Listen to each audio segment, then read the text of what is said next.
nonetheless, Herod and Jerusalem, perhaps they're not just troubled because there's some men come to say there's a child that's born in Bethlehem.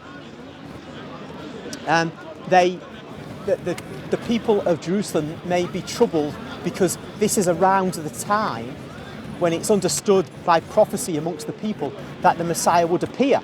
Even though they can't be precise about the date, they know they're in the relevant century, perhaps.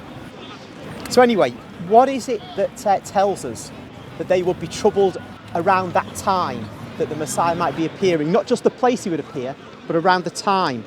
Well, in Daniel chapter 9, reading from verse 24, Daniel the prophet in Babylon had been praying, and an angel appeared to him and given him a prophecy. And he says, from 24 onwards, verse 24 of chapter 9, 70 weeks of years are decreed concerning your people and your holy city, to finish the transgression, to put an end to sin, and to atone for iniquity, to bring in everlasting righteousness, to seal both vision and prophet, and to anoint a most holy place. Know therefore and understand that from the going forth of the word to restore and build Jerusalem to the coming of an anointed one, a prince, there shall be 7 weeks. Then, for 62 weeks, it shall be built again with squares and moats, but in a troubled time. And after the 62 weeks, an anointed one, and this is the thing, shall be cut off, and shall have nothing. And the people of the prince who is to come shall destroy the city and the sanctuary. Its end shall come with a flood, and to the end there shall be war, desolation. Desolations are decreed, and he shall make a strong covenant with many for 1 week. And for half of the week he shall cause sacrifice and offering to cease.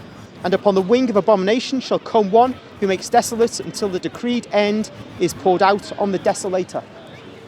These verses, and that ends at chapter 10, the end of chapter 10. These verses have been the subject of many buckets of ink interpretation.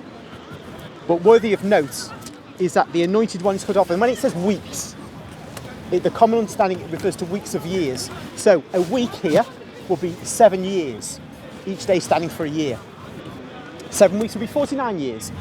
70 weeks will be 490 years. So one counts from the decree to rebuild Jerusalem, all the years that are talked about by the angel Gabriel, then you get to the time of Christ. And this can be why Herod and all Jerusalem were troubled.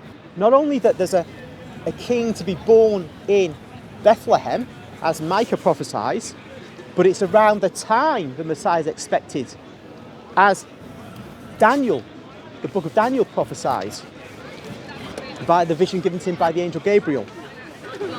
Interestingly, for Jewish people, it says that this Messiah will come, then he'll be cut off, obviously killed, and the people of the prince who is to come, which we could say is, the prince will be Titus, son of the Emperor Vespasian, who led several Roman legions against the Jews who were rebelling against Rome. The people of the prince who is to come shall destroy the city and the sanctuary. That will happen after the Messiah comes. Well, we know Jesus was crucified in the 30s. I won't be specific about a year because people differ about which year in the 30s.